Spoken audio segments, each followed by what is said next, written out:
Revolusi Indonesia mengajarkan doktrin jangan percaya Al-Quran. Buku Rahasia Iman pertama selesai ditulis pada akhir Januari tahun 2008. Cover buku berwarna hijau polos bertuliskan tagline, "Jangan percaya Al-Quran." Begitu saking bahagia atas selesainya ditulis, buku diserahkan kepada Presiden Republik Indonesia Bapak Susilo Bambang Yudhoyono, Ketua Kajian Al-Quran Bapak Quraish Shihab, Ketua Majelis Ulama Indonesia Masjid Istiqlal, Ulama Besar Bapak Habib Rizik Shihab Petamburan, serta sejumlah ulama dan kiai di Jawa Barat. Dari sekian banyak penerima buku, tak satu pun yang menanggapi dengan baik. Sebaliknya, mereka hanya apatis, tak mau tahu. Ada yang mencibir, bahkan seorang ulama besar bergelar profesor di Masjid Istiqlal malah menuduh Juan Siregar orang gila dan menyuruh segera bertobat. Sambil menerima buku tanpa mempersilahkan sekedar duduk, apalagi bertanya apa arti dan makna jangan percaya Al-Quran. Bisa jadi para pemirsa juga sekarang sedang bertanya-tanya atau was-was. Jangan-jangan Juan Siregar sedang menyampaikan doktrin sesat dengan kalimat jangan percaya Al-Quran. Tidak mengapa. Baiklah, mari sama-sama cermati apa arti dan makna jangan percaya Al-Quran.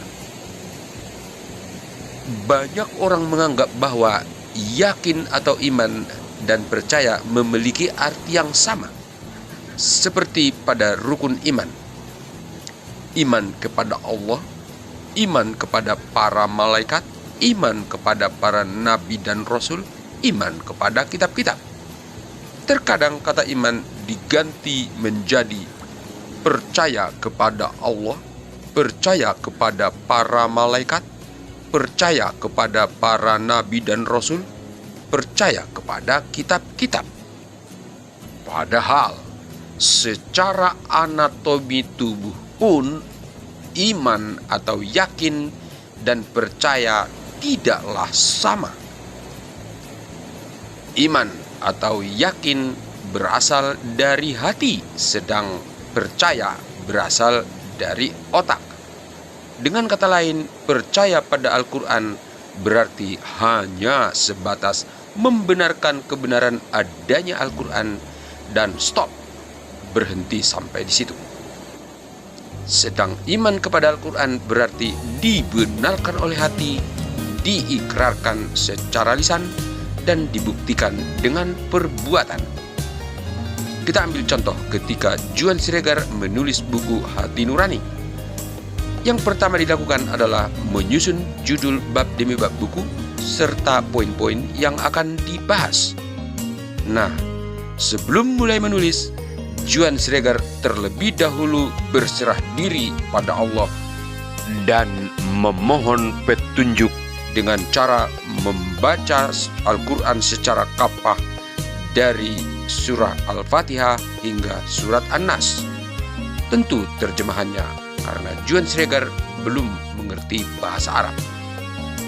Dengan berbuat demikian, hati yang diserahkan pada Allah akan dicahayai ilmu Al-Quran dalam bentuk sikap dan pola pikir tentang judul bab demi bab buku. Andai setiap orang yang punya hajat, keinginan, cita-cita, ataupun tugas yang tak mampu dikerjakan tanpa pertolongan Allah, dan orang itu berserah diri pada Allah dan memohon petunjuk dengan cara membaca Al-Quran secara kafah, tentu ia akan bersikap dan berpola pikir ilmu Al-Quran sesuai kebutuhan yang dihajatkan.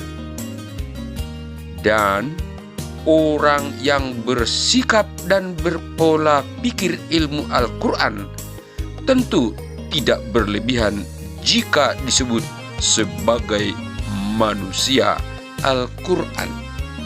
Inilah sebab kenapa ada doktrin jangan percaya Al-Quran, agar kita terhindar dari sebatas membenarkan kebenaran adanya Al-Quran, tanpa menjadikan ilmu Al-Quran sebagai landasan karakter.